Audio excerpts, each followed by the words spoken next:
नमस्कार छात्रों, मैं आशुतोष पंत।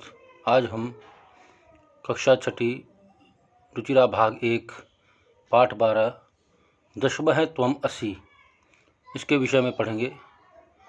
इसका अनुवाद इस प्रकार है।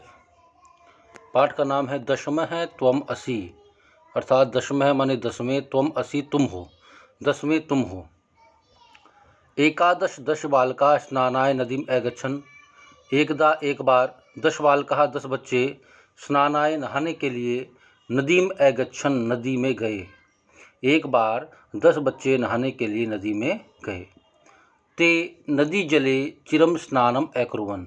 ते माने उन सभी ने, नदी जले माने नदी के जल में, चिरम माने देर तक, स्नानम अकुर्वन् माने स्नान किया। उन सभी ने नदी के जल में देर तक स्नान किया। ततः ते तीर्थवा पारम गतः। ततः माने उसके बाद, ते माने वे सभी, तीर्थवा माने तैर करके, पारम गता माने पार चले गए। उसके बाद वे सभी तैर करके पार चले गए। तदा तेषां नायकः अपृच्छत्। तदा तब तेषां नायकः उन सबके, नायकः माने नेता ने, अपृच्छत् माने पूछा, अपि सर्वे बालकाः नदीम उत्तीर्णाः। सर्वे बालकाः सभी बालक, नदीम उत्तीर्णाः अपि नदी से उतर गए हैं या नदी से पार कर गए हैं। क्या सभी बालक नदी पार कर गए हैं? तदा कश्चित बालकः अगणयत्। तदा माने तब, कश्चित बालकः किसी बच्चे ने, अगणयत् माने गिना, एकः द्वौ त्रयः चत्वारः पञ्च षट् सप्त अष्टौ नव इति। 1 2 3 4 5 6 7 8 9। सह स्वं न अगणयत्। सह माने उसने, स्वम माने अपने आप को, न अगणित माने नहीं गिना, उसने अपने आप को नहीं गिना। सह अवदत् वह बोला, नव एव संति 9 ही हैं, क्योंकि उसने अपने आप को तो गिना ही नहीं। उसके अलावा कितने थे? 9 थे। दशमः न अस्ति 10वां नहीं है। अपरः अपि बालकः अन्यान बालकान अगणयत्। अपरः माने दूसरे भी, बालकः माने बालक ने, अब पुनः दोबारा, अन्यान दूसरे, बालकान बच्चों को, अगणित माने गिना। दूसरे भी बच्चे ने दूसरे बच्चों को दोबारा गिना। तदा अपि नव एव आसन। तदा माने तब, अपि माने भी, नव एव आसन 9 ही थे। तब भी 9 ही थे, यानी उसने भी अपने आप को नहीं गिना। अतः ते निश्चयम अकुर्वन्। अतः इसलिए, ते माने उन सभी ने, निश्चयम अकुर्वन् माने निश्चय किया, यत् कि दशमः नद्यां मग्नः। दशमः माने 10वां, नद्यां माने नदी में, मग्नः माने डूब गया है। इसलिए उन सभी ने निश्चय किया कि 10वां नदी में डूब गया है। ते दुःखिताः तूष्णीम अतिष्ठन्।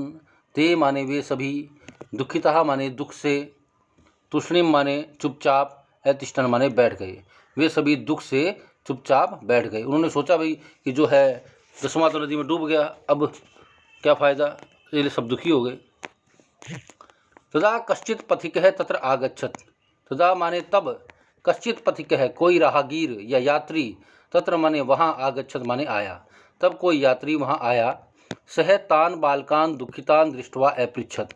सह माने उसने, तान बालकान उन बच्चों को, दुखितान दृष्ट्वा दुखी देख करके, अपृच्छत् माने पूछा, बालकाः हे बच्चों, युष्माकं दुःखस्य कारणं किम। तुम सबके दुख का कारण क्या है? युष्माकं माने तुम सबके, दुःखस्य कारणं किम, दुख का कारण क्या है? बालकानां नायकः अकथयत्। बच्चों के नेता ने कहा, य वयम 10 बालकाः स्नातुम आगताः। वयम माने हम सभी, 10 बालकाः 10 बच्चे, स्नातुम माने नहाने के लिए, आगताः माने आए थे। हम सभी 10 बच्चे नहाने के लिए आए थे। इदानीम नव एव स्मः। इदानीम माने इस समय, नव एव स्मः 9 ही हैं। एकः नद्यां मग्नः अपि इति। एक नदी में डूब गया है। पथिकः तान अगणयत्। पथिकः माने यात्री ने, तान माने उन सबको, अगणयत् माने गिना। तत्र 10 बालकाः एव आसन्। तत्र माने वहाँ 10 बालकाः एव आसन्, 10 बच्चे ही थे। सह नायकम आदिशत। उसने नायक को, नेता को आदेश दिया, त्वम बालकान गणय। तुम बच्चों को गिनो। सह तू 9 बालकान एव अगणयत्। सह माने उसने, तू माने तो, 9 बालकान एव अगणयत् 9 बच्चों को ही गिना।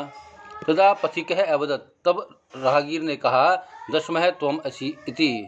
10वें तुम हो। तत्श्रुत्वा प्रहृष्टा भूत्वा सर्वे गृहम् अगच्छन्। तत्श्रुत्वा यह सुन करके प्रहृष्टा भूत्वा प्रसन्न होकर के सर्वे गृहम् अगच्छन् सभी घर की ओर चले गए। इस पाठ से संबंधित शब्दार्थ इस प्रकार हैं।